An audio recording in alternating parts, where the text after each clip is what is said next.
말라 비틀어진 오징어처럼 짜내는 현실. 전잔미의 저 온도만은 너무 아니잖아. 서울 마포구의 어느 오피스텔 엘리베이터 안, 아침 8시 10분. 무심한 듯 쭉 던져진 말 한마디가 나의 하늘을 무너뜨렸다. 낡은 흰 운동화, 펴진 셔츠 소매, 그리고 손끝으로 간신히 감추려던 반쯤 빠진 자켓. 그 순간 모든 시선이 내게 꽂혔고 세상이 정지한 듯 조용해졌다. 그래, 사람은 겉모습으로 시작되는 거야. 나는 그렇게 생각하며 하루하루를 견디던 여먹서원이었다. 차를 팔던 시절, 진우와 나는 항상 함께 다녔다.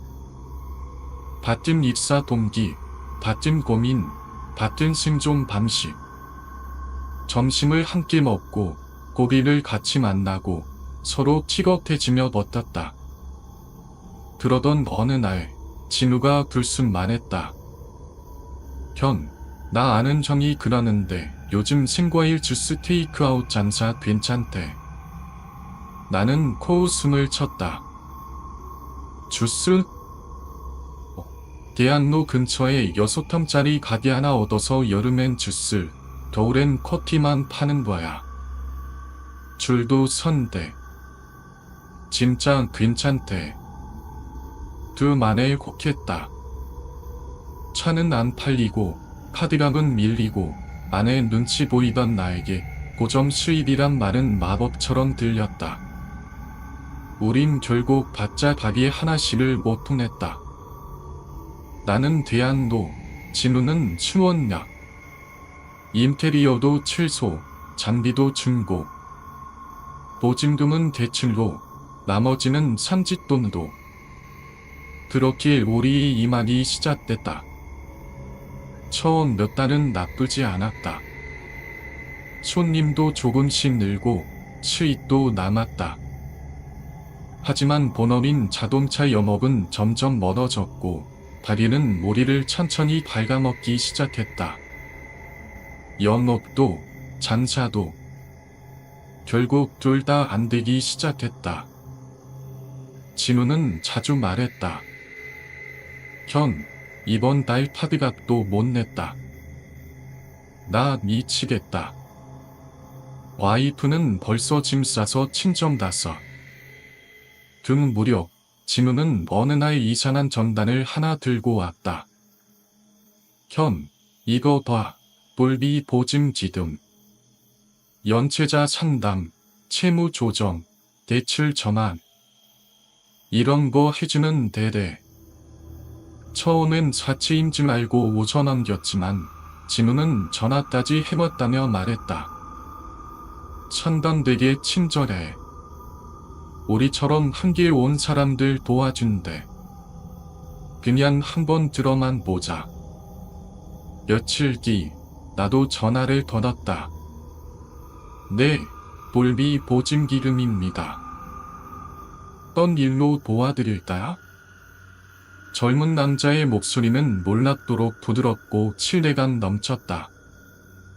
나는 나의 상황을 털어놨다.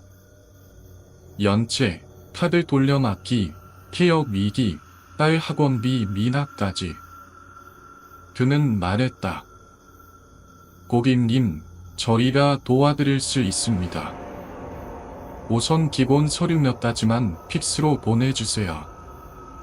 등본, 초본, 신분증, 가족관계증명서. 모두 익숙한 서류들이었다. 은행 대출할 때도 심지어 사채 쓸 때도 요구하는 것들이니. 팩스를 보낸 후 다음 날 전화가 다시 왔다. 서류 확인했습니다.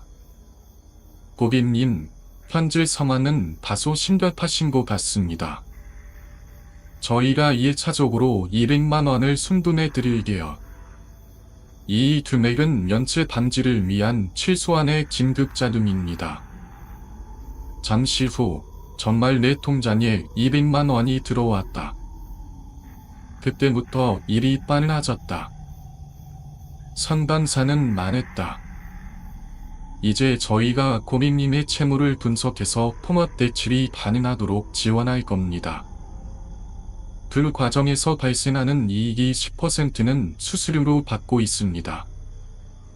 나는 그 말이 너무도 합리적이라 생각했다. 변호사나 세무사도 그렇게 수수료를 받지 않나. 며칠 뒤 본사 방문 일정이 잡혔다. 장소는 서울 강북구 모처. 낡은 건물 5층. 복도는 어둡고 내부는 정리정돈만 된 사무실. 응대해준 상담사는 말끔했고 설명은 논리적이었다. 고객님, 지금 당장 필요한 건 현금 일동성입니다. 저희가 보증을 서드릴 테니 이를 기반으로 추가 대출이 가능합니다. 우선 은행부터 갚으셔야 해요. 그럼 제가 당장 뭘 해야 하나요? 지금 2천만 원 정도는 도면 가능하신가요? 나는 아내에게 전화해 사정했고 딸 합작은 통장의 해지에 발신이 900만 원을 만들었다. 다음 스텝은 그들의 지시에 따라 움직이는 것이었다. 농협 계열 자회사에서 잠시만 재직하시죠. 3개월만 버티면 재직증명서 나오고 그걸로 조건 충족됩니다. 진우는 먼저 시작했고 나도 뒤따랐다. 우리는 점점 더 깊이 들어갔다. 돌비 보증기금의 이름으로 모든 재정 정보가 공유되고 있었고 이미 인감도장과 증명서도 넘긴 상태였다. 그리고 그날 강원도 모 지역 낯선 정류장에서 430번 마을버스를 기다렸다. 그런데 택시기사가 날아다다. 430번 버스요? 그런 버스는 없습니다. 순간 등골이 서늘해졌다. 정류장 뒤 산길로 올라가 커다란 발이 뒤에 몸을 숨겼다. 그리고 기다렸다. 잠시 후 정말 버스가 왔다. 문이 열리고 기사와 승객이 내렸다. 그 순간 전화가 왔다. 선생님, 아직 안 파셨죠? 왜 안 파셨죠? 나는 대답하지 않았다. 다시 전화. 또 전화. 수십 번. 결국 그 자리를 도망쳤다. 며칠 후 우리 집은 50만 원과 한 장의 차용증이 도착했다. 이 금액은 차용금입니다. 조용히 살아가시죠. 이미 모든 인감은 사용되었고 나는 법적으로 거액을 받을 사람으로 만들어져 있었다. 딸의 이름, 학교, 주소, 와이프의 번호까지. 그들은 알고 있었다. 경찰에 신고했지만 돌아온 대답은 단 하나였다. 직접 통화하셨잖아요. 성인이고 실종도 아니고 반제성도 없었습니다. 진우는 지금도 연락이 두절이다. 마지막 통화에서 그는 말했었다. 야, 오징어도 말을 대로 말라야 물이 쥐어짜지거든. 우리는 지금 완벽한 오징어야. 이 이야기가 영화 같다고? 아니, 이건 지금도 어딘가에서 벌어지고 있는 현실이다. 전장 위에 저 온도만은 너무 아니잖아.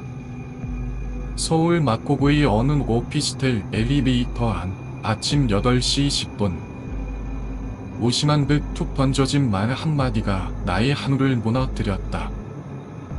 낡은 흰 운동화, 깨진 셔츠 소매, 그리고 손끝으로 간신히 감추려던 반쯤 빠진 자켓. 그 순간 모든 시선이 내게 꽂혔고 세상이 정지한 듯 조용해졌다. 그래, 사람은 겉모습으로 시작되는 거야. 나는 그렇게 생각하며 하루하루를 견디던 영업사원이었다. 차를 팔던 시절 진우와 나는 항상 함께 다녔다. 같은 입사 동기, 같은 고민, 같은 생존 방식. 점심을 함께 먹고 고기를 같이 만나고 서로 픽업해주며 버텼다. 그러던 어느 날 진우가 불쑥 말했다. 나 아는 형이 그러는데 요즘 생과일 주스 테이크아웃 장사 괜찮대. 나는 코웃음을 쳤다. 주스? 대학로 근처에 6평짜리 가게 하나 얻어서 여름엔 주스, 겨울엔 커피만 파는 거야. 줄도 선대. 진짜 괜찮대. 그 말에 혹했다. 차는 안 팔리고 카드값은 밀리고 안에 눈치 보이던 나에게 고정 수입이란 말은 마법처럼 들렸다. 우린 결국 바짝 가게 하나씩을 오픈했다. 나는 대학로, 진우는 수원역. 인테리어도 최소, 장비도 중고. 보증금은 대출로, 나머지는 산짓돈으로. 그렇게 우리의 이만이 시작됐다. 처음 몇 달은 나쁘지 않았다. 손님도 조금씩 늘고 수익도 남았다. 하지만 본업인 자동차 영업은 점점 멀어졌고 다리는 우리를 천천히 갉아먹기 시작했다. 영업도 장사도 결국 둘 다 안 되기 시작했다. 진우는 자주 말했다. 형, 이번 달 카드값도 못 냈다. 나 미치겠다. 와이프는 벌써 짐 싸서 친정 갔어. 든 무렵 진우는 어느 날 이상한 전단을 하나 들고 왔다. 형, 이거 봐. 돌비 보증지등. 연체자 상담, 채무 조정, 대출 전환. 이런 거 해주는 데래. 처음엔 자취인 줄 알고 웃어 넘겼지만 진우는 전화까지 해왔다며 말했다. 상담되게 친절해. 우리처럼 함께 온 사람들 도와준대. 그냥 한번 들어만 보자. 며칠 뒤 나도 전화를 걸었다. 네, 돌비 보증기금입니다. 어떤 일로 도와드릴까요? 젊은 남자의 목소리는 놀랍도록 부드럽고 신뢰감 넘쳤다. 나는 나의 상황을 털어놨다. 연체, 카드 돌려막기, 폐업 위기, 딸 학원비 미납까지. 그는 말했다. 고객님, 저희가 도와드릴 수 있습니다. 우선 기본 서류 몇 가지만 팩스로 보내주세요. 등본, 초본, 신분증, 가족관계증명서. 모두 익숙한 서류들이었다. 은행 대출할 때도 심지어 사채 쓸 때도 요구하는 것들이니 팩스를 보낸 후 다음 날 전화가 다시 왔다. 서류 확인했습니다. 고객님, 현재 상황은 다소 심각하신 것 같습니다. 저희가 1차적으로 200만 원을 송금해 드릴게요. 이 금액은 연체 방지를 위한 최소한의 긴급자금입니다. 잠시 후 정말 내 통장에 200만 원이 들어왔다. 그때부터 일이 빨라졌다. 상담사는 말했다. 이제 저희가 고객님의 채무를 분석해서 통합 대출이 가능하도록 지원할 겁니다. 그 과정에서 발생하는 이익이 10%는 수수료로 받고 있습니다. 나는 그 말이 너무도 합리적이라 생각했다. 변호사나 세무사도 그렇게 수수료를 받지 않나. 며칠 뒤 본사 방문 일정이 잡혔다. 장소는 서울 강북구 노처. 낡은 건물 5층.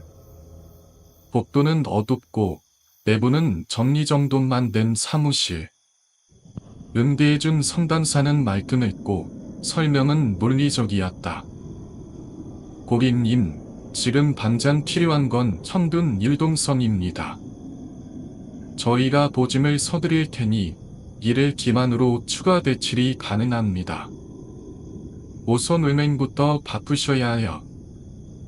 그럼 제가 당장 뭘 해야 하나요? 지금 2천만 원 정도는 도면 가능하신가요? 나는 아내에게 전화해 사정했고 딸 합자금 통장의 해지에 관심이 900만 원을 만들었다. 제2부 보이지 않는 올담이. 진우는 먼저 농협계열의 자회사에 취직했다. 3개월짜리 계약직. 근로계약서와 4대 보험 가입만 되면 충분하다고 했다. 그는 매일 아침 6시에 기숙사에서 나와 고구마를 실은 트럭을 따라다녔다. 힘들긴 해도 견딜만 하다고 했다. 나는 그를 따라가기로 했다.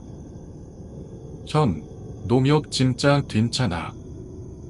월급 꼬박꼬박 나오고 일도 힘들긴 해도 진짜 공무원급이야.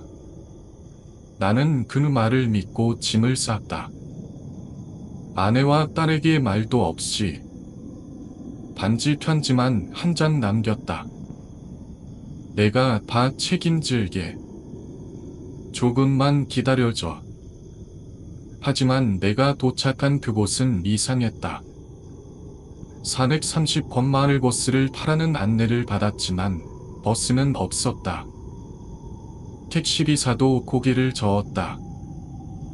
430번? 그건 몇 년 전에 노선 폐지됐는데요? 그 말에 온몸이 얼어붙었다.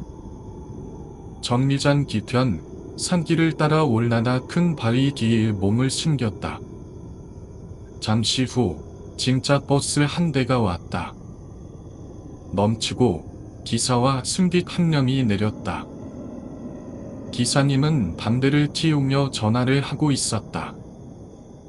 그때 내 핸드폰이 울렸다. 돌비 보증기금. 나는 받지 않았다. 금수로도 수십 번의 전화가 왔다. 그리고 바로 뒤이어 진우에게서 전화가 왔다. 나 왜 연락 안 됐냐? 너 괜찮아? 이상한 데 간 거 아니지? 나는 말했다. 너 진짜 괜찮은 거 맞냐? 그는 잠시 침묵하더니 말했다. 형, 사람은 말남이 틀어지기 직전에 제일 짜기 쉬워. 너랑 나 지금 금 오징어야. 그 말에 머리가 멍해졌다. 다음날 우리 집엔 50만 원이 담긴 봉투와 함께 한 장의 차용증이 놓여 있었다. 이미 임감도자는 사용됐고 나는 법적으로 거액의 대출을 받을 사람이 되어 있었다. 그리고 전화가 왔다. 낯선 번호. 신고하든 말든 당신 자유야. 근데 가족 무사히 살고 싶으면 그냥 조용히 살아. 나는 다시 경찰에 전화를 걸었다가 결국 말을 돌렸다. 죄송합니다. 착각이었어요. 그냥 오해였습니다. 진우는 금토로 다시 연락되지 않았다. 나는 지금도 생각한다. 내가 더 빨리 진우를 구했더라면, 그를 신고했더라면 지금은 달라졌을까? 하지만 그날 이후 나는 더는 누구도 믿지 않는다. 아니, 믿을 수 없다. 왜냐 하면 이 세상은 우리가 모르는 어둠 속에서 조용히 울고 있는 오징어들이 너무 많으니까. 그날은 서울 본사의 상담을 마친 후 내려가는 길이었다. 차 막힐 시간이라 근처에서 저녁을 먹고 잠시 쉬었다 가기로 했다. 피곤한 몸을 의자에 기대고 눈을 붙인 순간 사무실 앞에서 들려온 수군거림. 야, 쪽쪽 짜낼 수 있을 때까지 짜내야지. 그게 우리 일이잖아. 그 말이 귀에서 맴돌았다. 순간 등골이 싸해졌다. 혹시 나 이야기하는 건가? 차에 있던 나는 갑자기 화장실이 급해져 건물로 다시 들어갔다. 1층, 2층. 화장실 문은 모두 잠겨 있었다. 단신이 4층 중간층에 열린 문을 찾았다. 보리를 맞추고 나오려는 찰나 미층에서 들려오는 수상한 대화. 월요일 집안에서 온 장볼은 좀 짜내기 괜찮을 것 같다. 폐차야 폐차. 버는 안 나와. 밥 뽑아 먹고 그냥 조용히 처리하는 게 낫지. 폐차. 폐차라고? 그들은 사람을 차 취급하고 있었다. 버릴 만큼 쓰고 짜낼 만큼 짜내고 그 다음은 폐기. 내가 지금 오징어 중 하나라는 거잖아. 다음 날 난 진우에게 전화를 걸었다. 너 지금 괜찮은 거지? 그거 정말 안전한 거 맞아? 진우의 목소리는 평소와 달랐고 어딘가 멍했다. 걱정도 팔자다, 임마. 그냥 내려와. 나도 외로워. 우리 둘이 다시 작은 장사라도 해보자. 그래. 가자. 그렇게 나는 버스를 타기로 했다. 서울 남부터미널에서 충청도 어느 시외 지역까지 3시간. 그곳에서 다시 택시를 타고 외딴 정류장에 내렸다. 정류장 주변은 숲, 기는 산, 임가도 하나 없었다.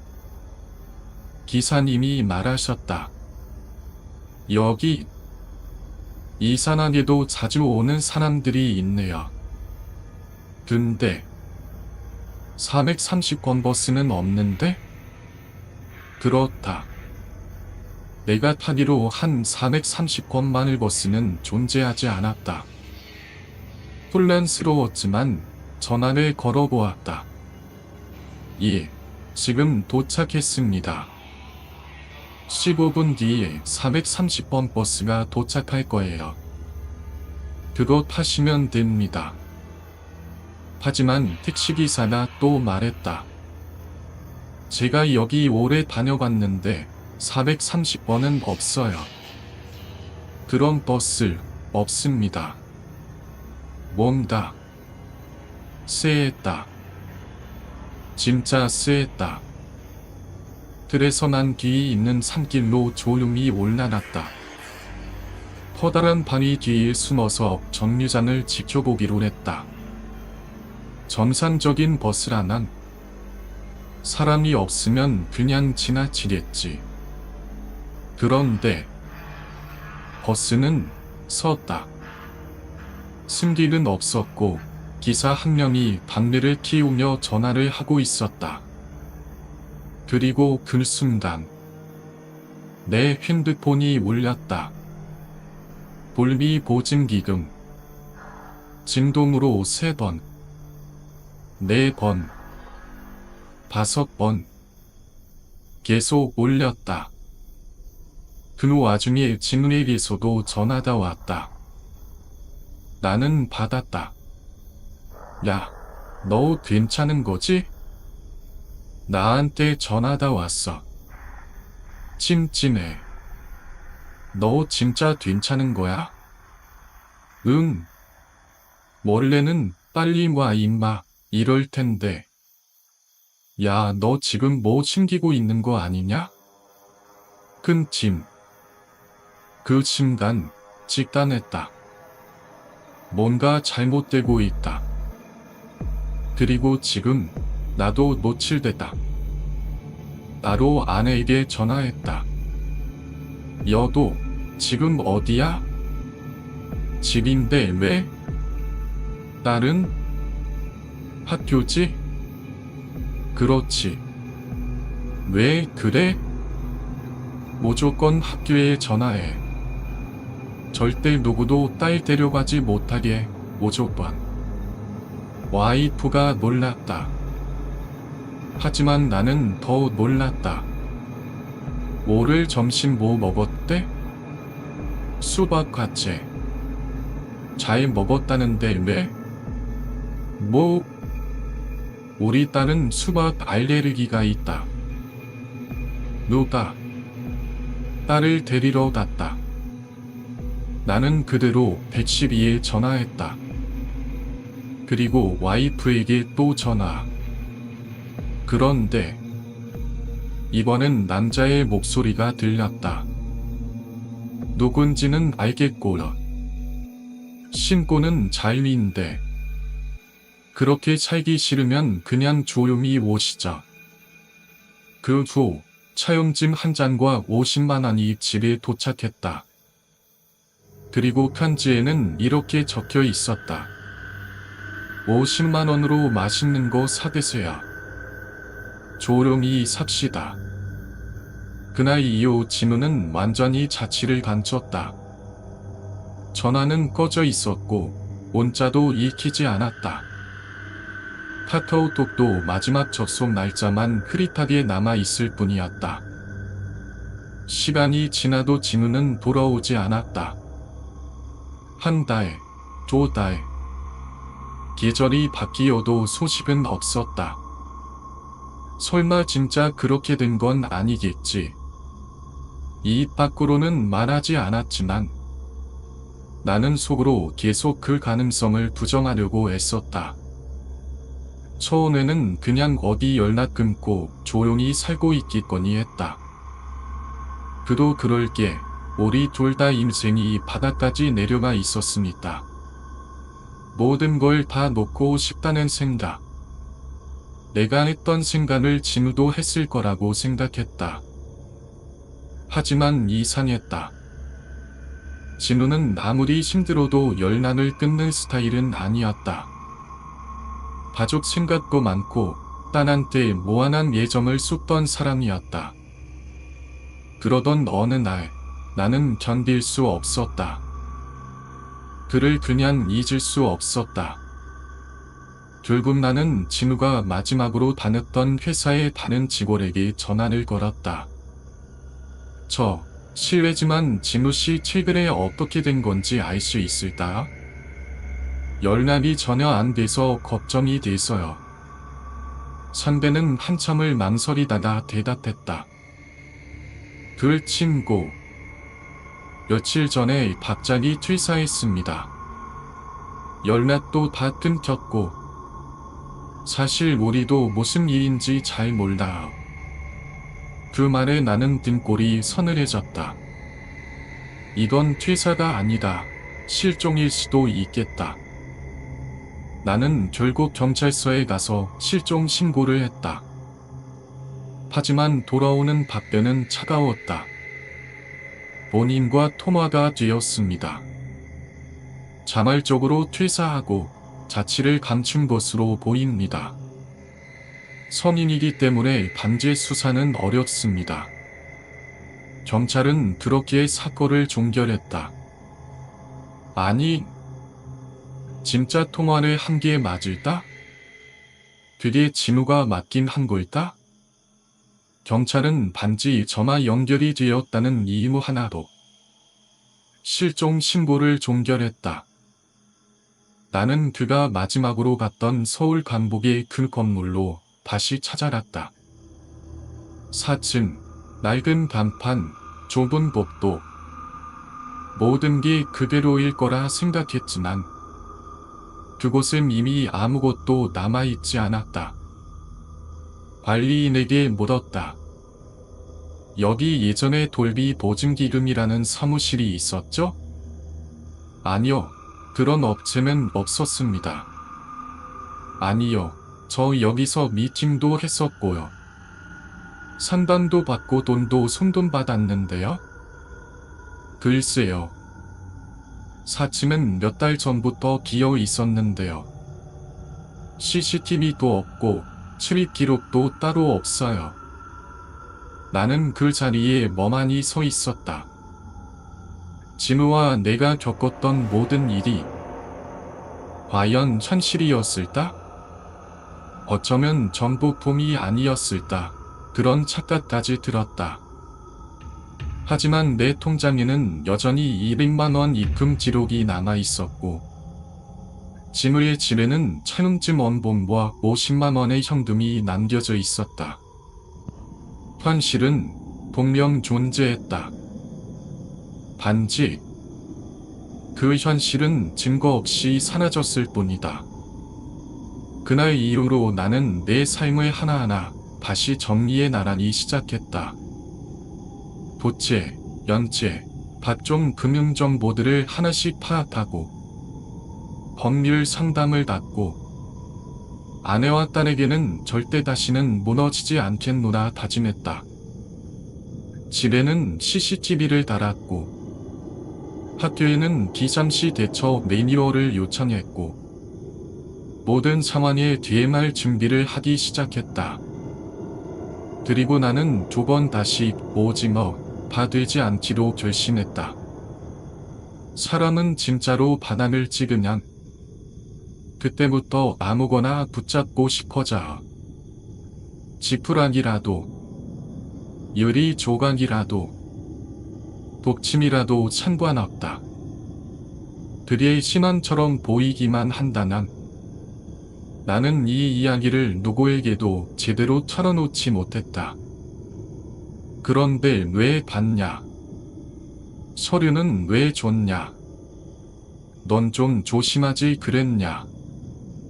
그런 반응이 너무 뻔히 예상됐기 때문이다. 이제는 말할 수 있다. 그건 단순한 실수가 아니라 절망이었다. 절망한 사람은 이성적인 판단을 하지 못한다. 지푸라기를 잡을 수밖에 없다. 그리고 그 지푸라기를 잡은 손은 때론 자기 목을 조이기도 한다. 나는 진우와 마지막으로 함께 갔던 여행을 떠올렸다. 일본 홋카이도 추운 겨울의 온천. 그때 진우가 말했었다. 현, 우리 언젠가 다 닫고 그냥 바닷가 작은 마을에 가게 하나 열고 조용히 살자. 이제 그 말이 유서처럼 느껴진다. 그는 이미 그 꿈을 향해 떠났는지도 모르겠다. 어디로 온다. 절대 돌아올 수 없는 곳으로. 진우가 사라지고 나서 몇 달이 지났다. 그의 이름은 연락처 목록에도 통화 기록에도 더 이상 없었다. 하지만 내 머릿속에는 여전히 또렷했다. 아니, 점점 더 생생해졌다. 매일 밤 꿈에서 그가 나온다. 형, 왜 그때 말리지 않았어? 형, 나 다니 싫었는데. 근데 형이 가보다 했잖아. 식은 땀으로 젖은 베개. 심장이 덜컥 내려앉는 꿈에 깼잖아. 나는 내일 그렇게 깨어났다. 살아남은 죄책감이 목을 조이는 듯한 밤이었다. 어느 날 새벽, 현관 앞에 이상한 봉투 하나가 놓여 있었다. 보어란 알림음도 없었고 CCTV도 아무것도 찍히지 않았다. 누군가 소리 없이 다녀간 곳이다. 봉투 안에는 도장이 이 포는지와 흑백으로 인화된 사진 한 장이 들어있었다. 사진 속에는 진으로 보이는 남자가 창문 너머를 바라보고 있었다. 어디 농장 같은 곳? 공장 같은 느낌? 찬살이 있는 창문, 쇠로 된 벽, 필수적인 분위기. 그리고 리 포은지에는 딱 한 줄만 써 있었다. 입 다물고 사다. 그런 다음은 없을 거야. 그날 이후 내 일상은 완전히 바뀌었다. 거울 속에 비치는 낯선 그림자. 밤마다 울리는 정체불명의 전화. 모르는 번호로 걸려온 전화는 받으면 끊기고 끊으면 꼭 오고 처음에는 우연이라 생각하려 했다. 하지만 반복되는 이상한 지문은 별표 분명 누군가의 의도 별표였다. 와이프의 핸드폰으로도 전화가 걸려오기 시작했을 때 나는 비로소 인정할 수밖에 없었다. 누군가 우리 가족을 지켜보고 있다. 그날 밤 아내는 눈물을 글썽이며 말했다. 당신, 우리 진짜 무슨 일에 휘말린 거 아니야? 이건 그냥 모연이 아니잖아. 나도 알고 있었다. 이건 이미 단순한 사건이 아니었다. 진우는 사라졌고 나는 그 끝자락을 들여다본 예일한 목격자일지 모른다. 그날 밤 나는 결심했다. 도망치지 않겠다고. 더 이상 겁을 질려 숨어 살지 않겠다고. 진우는 어쩌면 아직 살아있을지도 모른다. 그리고 그를 지켜내지 못한 내가 그의 마지막을 외면해서는 안 된다고 생각했다. 전보를 진 자만이 살아남는다. 나는 돌비 도징기금이라는 이름을 다시 검색하기 시작했다. 첫 검색 결과에는 아무것도 나오지 않았다. 콘보선 블로그, 허위 지역 정보, 광고선 피지본. 하지만 사체, 사기, 연체자 대상, 마을버스 430번 같은 조합을 바꿔가며 검색을 반복하던 중 드디어 비슷한 사례들을 발견하게 되었다. 430번 마을버스. 나도 들었다. 보증기름이라더니 가족까지 위험해졌다. 다신 못 본 친구가 있다. 그중 한 사람은 블로그에 이렇게 써놓았다. 저와 같은 일을 겪으신 분들 꼭 메일 주세요. 그냥 무너지지 맙시다. 나는 주저없이 메일을 보냈다. 그리고 몇 시간 뒤 답장이 도착했다. 직접 만나서 이야기합시다. 단, 주변을 조심하세요. 그들은 여전히 우리 근처에 있습니다. 만난 장소는 서울 밀과의 작은 도서관 목사. 그곳에서 나는 한 남자를 만났다. 나보다 나이가 조금 많아 보였고 날수나 적고 눈빛이 예리했다. 그는 주변을 확인한 뒤 낮은 목소리로 입을 열었다. 그 사람들 한두 명이 아닙니다. 전국에 조직이 퍼져 있어요. 이름은 다르지만 방식은 똑같아요. 사람을 꼬시고 서류를 받고 다 짜내면 버려요. 나는 그에게 진우의 사진을 보여주었다. 혹시 이 사람 본 적 있나요? 그는 사진을 한참 들여다보더니 고개를 끄덕였다. 3년 전쯤 비슷한 얼굴을 본 적 있어요. 저도 그 조직 안에서 잠깐 일했거든요. 정확히 말하면 일했다기보단 감시당했죠. 그는 예명 센터라고 불리는 장소에 단지로 끌려갔었고 거기서도 탈출한 극소수 중 하나라고 했다. 당신이 가진 정보가 중요합니다. 계약서, 통화한 녹음, 문자, 사진 뭐든 정리해서 주세요. 우린 지금도 추적 중이에요. 그는 내 손에 연락처와 암호화된 채팅방 주소를 지어주었다. 그날 이후 나는 더 이상 단순한 피해자가 아니었다. 나는 고발자가 되었다. 하지만 위험은 더 가까이 다가왔다. 그날 이후 우리 집 근처에서 누군가 차 안에서 며칠째 밤을 지새우고 있었다. 낯선 차량, 창문 안에 비치는 카메라. 아이를 학교 데려다주다 마주친 그 눈빛. 나는 그 얼굴을 기억한다. 볼비 보증기름 본사에서 날 맞아주었던 그 남자. 그는 나를 보고 웃었다. 천천히 창문을 올리며 다시 생각해봐요. 당신 가족 무사하길 바라면. 그날 밤 나는 아무 말도 하지 못한 채 창밖을 바라보았다. 아파트 주차장 3번탄. 낯선 검정 세단이 한참을 불 꺼진 채 멈춰 있었다. 그 안에 앉은 남자는 볼비 보증기름 본사에서 나를 상담해줬던 그 사람이었다. 그가 차창을 천천히 내렸다. 그리고 낮고 천천히 말했다. 다시 생각해보세요. 가족 지키고 싶다면.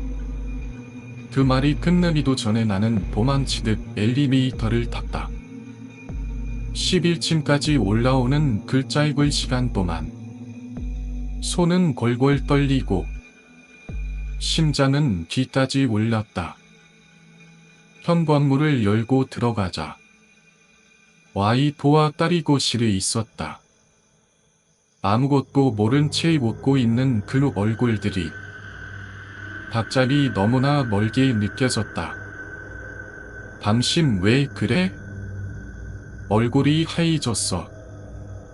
아무것도 아니야. 그냥 좀 피곤해서 그래. 나는 거짓말을 했다. 그리고 그날 밤 거실 소파에서 밤새 잠을 이루지 못한 채 계속해서 핸드폰을 붙잡고 있었다. 누군가 메시지를 보낼까? 어디서 또 전화가 올까? 뭐를 두드릴까? 울어지는 건 돈보다 마음이다. 다음 날 아침 딸을 학교에 데려다주며 나는 처음으로 두려움을 느꼈다. 그 애가 이 거리에서 납치당할 수도 있다는 상상. 그 애가 이 세상에서 사라질 수도 있다는 가능성. 그때부터 모든 것이 의심스러워졌다. 택배 기사, 엘리베이터 안에서 마주친 이웃, 놀이터에서 놀고 있는 아이들까지. 이게 내가 살아야 할 세상인가? 나는 더 이상 평범한 사람의 시선으로 세상을 볼 수 없게 됐다. 나와 내 가족은 그들이 표적이 지었기 때문이다. 며칠 뒤 정보01 채팅방에 한 통의 메시지가 올라왔다. 속보. 지난주 실종된 40대 남성, 경기 광주 인근 야산에서 일일품만 발견. 신원은 채무조정 컨설팅 사기 피해자로 추적. 나는 그 기사를 보며 손이 멈췄다. 그 사람, 바로 내가 며칠 전 연락을 주고받았던 채팅방 유저였다. 그는 나 혼자서라도 고발하겠다며 센터 근처 CCTV 사진들을 공유했었다. 그리고 사라졌다. 이제 내 차례인가? 나는 이제 멈출 수 없다. 나는 마음을 굳혔다. 이대로 멈추면 모든 게 끝난다. 진우도, 나도, 지금 이 시간에도 사라지는 사람들도 모두 그냥 잊혀지고 사라질 것이다. 그래서 나는 조용히 모든 증거를 정리하기 시작했다. 상담 당시 통화 녹음, 서류 제출 시 나는 문자, 입금 내역, 본사 방문 시 찍은 사진, 채팅방 기록, 도서관 옥상 미팅 녹음, 하나하나 암호화해서 USB에 저장하고 복사본은 클라우드에 올렸다. 그리고 마지막으로 내 딸의 사진 한 장을 넣었다. 혹시라도 무슨 일이 생긴다면 누군가 이 파일을 열 수 있도록. 그들이 가장 두려워하는 것은 기록. 며칠 뒤 다시 그 낯선 번호에서 전화가 왔다. 이번엔 받았다. 여보세요. 생각은 잘 하셨을 거라 믿습니다. 내가 뭘 하든 당신들 멈추게 할 겁니다. 나 혼자라도. 잠시 점적이 흘렀다. 그럼 가족 사진은 우리가 보관해야겠네요. 그 순간 나는 핸드폰을 내던지고 달려나갔다. 집으로. 아무 일 없기를. 제발 아무 일 없기를. 집 앞. 현관문. 문은 잠겨 있었다. 비밀번호를 누르고 문을 열고 안으로 들어갔다. 여보? 지호야? 조용했다. 너무나 조용했다. 그때 화장실에서 물소리가 났다. 문을 열자 아내가 실수를 하고 있었다. 당신 왜 그렇게 숨이 갔다? 그냥 달려왔어. 나는 숨을 몰아쉬며 아내를 껴안았다. 그리고 그 순간 깨달았다. 우리는 아직 괜찮다. 하지만 언제까지일지는 아무도 모른다. 그리고 지금 나는 이 모든 기록을 남긴다. 누군가가 나처럼 당하지 않길 바라며, 누군가가 누군가를 지킬 수 있기를 바라며, 오지머는 짜낸 다음엔 버려진다. 그러니 그 전에 소리쳐야 한다. 2021년 겨울, 내가 모든 걸 처음 겪었을 때보다 지금이 훨씬 더 무서웠다. 왜냐하면 그땐 내가 뭘 잃게 될지 몰랐지만 이젠 뭘 잃게 될지 너무 잘 알고 있었기 때문이다. 내가 이 세상에서 지켜야 할 전부는 내 아내와 딸, 단 2사람이었고 그 둘이 사라진다면 나는 단 1초도 버틸 수 없을 거라는 걸 뼈저리게 알고 있었다. 그날 밤 낯선 번호로 전화가 걸려왔다. 여보세요? 입 다물고 사다. 그런 밤은 없을 거야. 단 한마디, 그리고 또 끊긴 전화.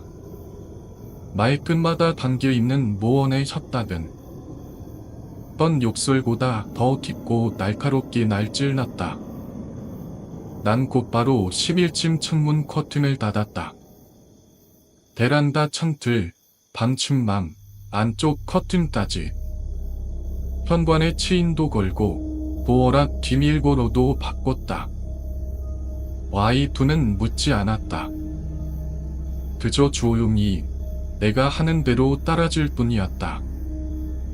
그녀의 눈동자에는 분명히 질문이 있었지만 우리는 말하지 않기로 했다. 그 순간 말이 나오면 우리 둘 다 무너질 것 같았기 때문이었다. 며칠 후 뉴스 한 편에 조그맣게 실린 실종자 기사를 발견했다. 40대 남성, 자택 앞에서 마지막으로 목격. 경찰은 자살 가능성 혹은 신변 위협에 따른 방제 실종으로 보고 수사 중. 나는 그 사람의 이름을 몰랐다. 하지만 그의 눈빛은 몇 주 전 우리가 나는 이메일 속 사진 속 그 사람과 똑같았다. 나만 살아남은 건 아닐지도 몰라. 아니, 오히려 그가 내가 결국 가게 될 미래의 모습일지도 몰랐다. 끝까지 기록해야 한다. 나는 각종 자료를 정리해 파일로 만들었다. 파일의 이름은 단순하게 진실정집. 그 안에는 다음과 같은 내용이 들어있었다. 돌비 보증기름과의 통화 목치 6번. 문자 내용 캡처본. 통장 입금 내역과 증빙 스크린샷. 본사 미팅 녹음 파일. 옥상 회의 사진. 진우가 보냈던 마지막 메시지. 피해자 네트워크 명단과 두심 기록. 도서관 옥상 CCTV 캡처. 파일은 압축하고 암호를 걸었다. 암호는 내가 딸에게 처음 안겨준 나를 기준으로 만든 숫자 조합이었다. 나는 복사본을 3곳에 저장했다. 외자나드 장모님 댁 보일러실에 숨김. USB 딸아이 인형 속에 깨는. 구글 드라이브 이력서 폴더 아래 깊숙이 암호화된 파일로. 그리고 아내에게 말했다. 혹시라도 내가 갑자기 사라지면 이거 꼭 엿어줘. 그리고 절대 혼자서 해결하려고 하지 마. 그녀는 눈물을 흘리며 고개를 끄덕였다. 그들은 마지막까지 웃고 있었다. 그날 저녁 또 전화가 왔다. 그 목소리 익숙했다. 내가 처음 상담받았던 남자였다. 우리 다시 얘기해요. 남자끼리 깔끔하게 정리하자고. 나는 아무 말도 하지 않았다. 그는 말을 이었다. 딱히 더 원한 건 아니었어. 당신이 좀 예민했던 거야. 우리도 그냥 먹고 살자고 했던 거지. 나는 그에게 말했다. 넌 사람을 모지마 취급했어. 짜낼 만큼 짜내고 그 다음엔 찢어버리는 게 너희 방식이었지. 그러자 그는 웃었다. 근데 너도 참 오래 버티네. 너처럼 끝까지 남는 사람도 있어. 하지만 마지막엔 밭 뽑았다. 조용히 사라져. 나는 더 이상 조용히 있지 않기로 했다. 다음 날 기자와의 마지막 인터뷰를 진행했다. 나는 익명으로 얼굴을 가리고 모든 자료를 넘겼다. 보도는 빠르게 커졌다. 보증기금 사칭 사기 조직 실체 드러나. 430권 마을버스 존재하지 않는 번호였다. 실종자 12명 중 8명, 범일 조직과 연관. 뉴스는 연일 퍼졌고 경찰은 급하게 수사를 확대했다. 전국 곳곳의 유사 사무실이 폐쇄되었고 몇 명은 구속되었다. 그날 밤 다시 전화가 걸려왔다. 하지만 이번에는 받지 않았다. 나는 핸드폰을 꺼놓고 가족들과 함께 숫다리에 앉았다. 오늘 메뉴는 진우가 좋아했던 불고기였다. 아빠, 진우 삼촌은 언제 와? 나는 웃으며 말했다. 응. 조금 멀리 여행 갔어. 아마도 바다 근처에 있을 거야. 마지막 기억.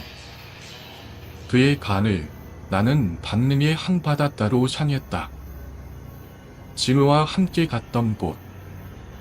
지금은 그 자리에 낡은 벤치 하나만 남아 있었다. 나는 그 벤치에 앉아 조용히 USB 하나를 꺼냈다. 그리고 바람을 타고 속삭였다. 형, 나 여기 있어. 너랑 했던 약속, 나 아직 기억해. USB를 바다에 던졌다. 그리고 아무 말 없이 그 자리를 떠났다. 그리고 마지막으로 당신에게 묻습니다. 당신이 오지마라면 누군가 당신의 물을 짜내기 전에 한 번이라도 저항할 수 있습니까? 당신이 사랑하는 사람을 지키기 위해 그 마지막 이빨을 드러낼 수 있습니까?